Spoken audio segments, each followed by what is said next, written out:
Now, there are reports tonight that some of the sponsors of next month's COP26 climate summit have raised formal complaints claiming it's been mismanaged and blaming very inexperienced civil servants for delayed decisions and poor communication.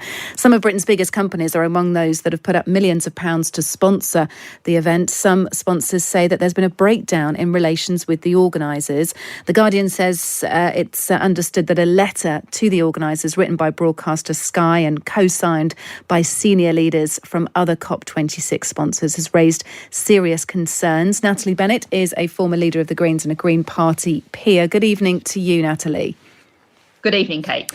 Your reaction to this then, many of the corporate sponsors who've ploughed, as we've said, millions of pounds into COP26 are saying that the conference has been mismanaged.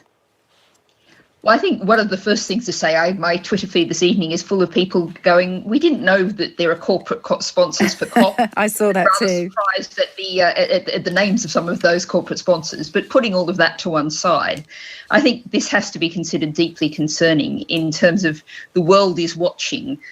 Recently, Boris Johnson was at the United Nations saying this would be a turning point for humanity. But what we're seeing is what British people see all the time, every day, of what's happened with a decade of austerity, of cutbacks to government services, of cutbacks to the size of the civil service. And it's just struggling and very often failing to cope. I mean, I think we've sort of forgotten, we don't really talk about austerity very much anymore, but actually in 2018, the civil service was the smallest it had been since the end of the Second World War. And there's been, since with the need to deal with all of the Brexit complexities, been something of a restoration. But of course, those people, who are often very junior, have only been there for a couple of years, and they're being put in a very difficult situation. And we're also seeing, a huge amount of revolving doors with people from business being seconded into the civil service to do things. But there are ways of doing things in the civil service that are different to business. And that's not necessarily, it has some very damaging and disturbing side effects. OK, so you're saying that the civil service just isn't experienced enough to deal with big corporate sponsors. Perhaps not that that's their fault, but perhaps a diminished workforce means there are more junior people there, and perhaps junior people dealing with this very, very large responsibility. Some of the sponsors, by the way, so we've talked about Sky, who organised the letter to the COP26, the civil service or the cabinet office who are in control of COP26. This is a story that features in The Guardian, and the other sponsors mentioned energy giants Hitachi, National Grid, Scottish Power and SSE, Microsoft, other FTSE companies as well, NatWest, Sainsbury's, etc., understood to be frustrated about the lack of information about how the event will run, the role for its key backers. I mean, even if the civil service is inexperienced, surely there should be some detail about the format of the event, how it's going to run, some sort of schedule.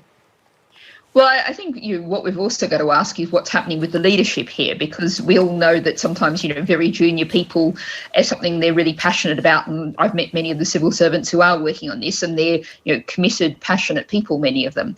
But what they need is leadership from the top and a clear sense of direction, and a feeling that they're not just going to be told, oh, it'll be right all the night, but there is a fully worked through plan and there's very clear leadership. And on that issue of leadership, I did an event a few months ago, International Museums Association, with Mary Robinson, the chair of the Elders, which many people know from the days of Nelson Mandela, who used to be the Irish president. And she said to me very clearly then, I want you to take a message back to the British government to say they've really got to provide clearer leadership. And that means leadership in terms of the running of COP, but also very much in terms of Britain having its own policies in place, its own house in order.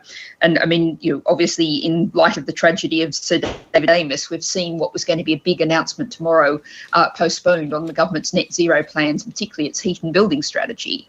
But the fact that this is so close to the start of COP and these plans still haven't been set out.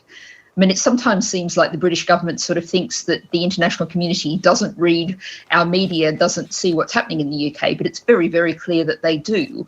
And so, let's make sure we don't put all the blame for this on junior civil servants. Leadership has to come particularly, from the very top, Boris Johnson, he's the man who's been there at the UN saying he's going to deliver. Well, he has entrusted the organisation of this to former Business Secretary Alok Sharma. He's the COP26 president. Businessman Nigel Topping was appointed as the government's high-level climate action champion last year. So there are direct people involved here, and I'm not sure it's necessarily fair to pin the blame just on Boris Johnson, who would presumably be entrusting Alok Sharma to make sure that these details are given to sponsors who've, put a decent wedge of money into the event.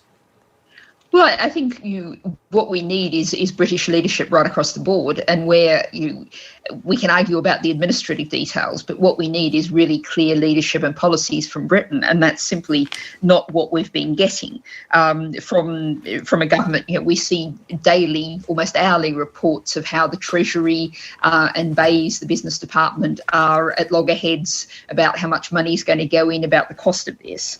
And this at a time when we've got, the Office for Budget Responsibility in July was saying costs of investing in net zero are significant but not exceptional. Unmitigated climate change would be a disaster.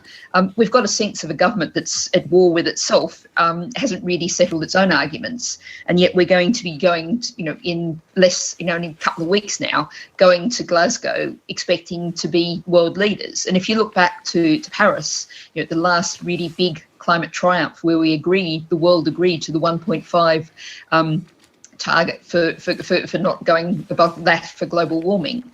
There we saw, Macron, Barack Obama, it was the key leaders who were really there making the lead. Yeah, part of the reason why there are corporate sponsors, and I get you, I've been looking at that on Twitter as well this evening, Natalie, people saying, I didn't even realise there were corporate sponsors involved, and that sort of tainted it for them somewhat. But police operations for this event are absolutely huge. There is expected to be 150,000 protesters, for example, taking to Glasgow's streets in early November to coincide with those climate talks. So the policing bill alone is absolutely huge. The response from COP26, a spokesperson said the organisers were working closely with sponsors, which would increase the value for money for taxpayers and reduce the overall financial cost of COP26. And that raises the issue, doesn't it, that if corporate sponsors are being dealt this hand, how on earth is the taxpayers' money being used? Natalie, questions about whether that's also being mismanaged or whether perhaps the operation isn't as organised as it should be.